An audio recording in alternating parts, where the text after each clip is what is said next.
पढ़ा था वर्ग। वर्ग क्या होता था? दो समान संख्याओं का गुणा क्या था? वर्ग था। लेकिन अब हम कर रहे हैं वर्गमूल। वर्गमूल क्या होता है? वर्ग की उल्टी प्रक्रिया क्या कहलाती है? वर्गमूल कहलाती है। वर्ग की उल्टी प्रक्रिया क्या कहलाती है? वर्गमूल कहलाती है। इसकी परिभाषा हो गई। इसके बाद वर्गमूल का चिन्ह, वर्गमूल का चिन्ह ये होता है इस तरीके से। अगर इसके अंदर कोई संख्या लिखी हो, जैसे 4 लिखा हो, तो हम बोलेंगे वर्गमूल 4। क्या बोलेंगे? और इंग्लिश में बोलेंगे अंडर रूट 4। Under root 4। जैसे ये लिखा, अब इसका उदाहरण लेते हैं। अंडर रूट 0 करते हैं तो अंडर रूट 0 का मान कितना होगा? 0, यानी 0 का वर्गमूल 0, 0 का वर्गमूल 0, 1 का वर्गमूल 1। 2, 3, 4 के वर्गमूल पॉइंटों में आते हैं क्योंकि इसकी कोई वर्ग संख्या नहीं होती। मैंने कहा कि वर्ग की उल्टी प्रक्रिया, जैसे 0 का वर्ग कितना था? 0 का वर्ग था 0। 1 का वर्ग कितना था? 1। 2 का वर्ग कितना था? 4। 3 का वर्ग कितना था? 9। 4 का वर्ग कितना था? 16। 5 का वर्ग कितना था?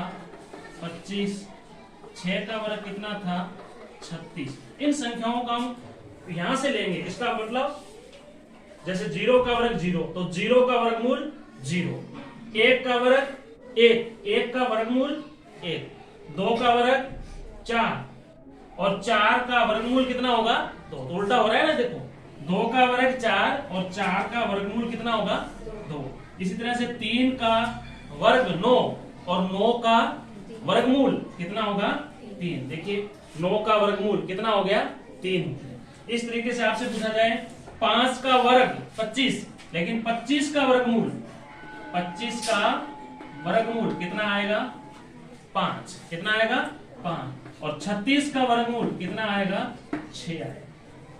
अब बहुत बड़ी संख्याएं आ जाती हैं, तब हम कैसे उनका वर्गमूल ज्ञात करते हैं? इसकी विधि है अभाज्य गुणनखंड विधि। कौन सी विधि है ये? अभाज्य गुणनखंड विधि द्वारा वर्गमूल ज्ञात करना। कैसे करेंगे? संख्याओं के जोड़े में से केवल एक ही अंक लेना है। जोड़े में कितनी संख्याएं होती हैं? 2। कितनी होती हैं? 2।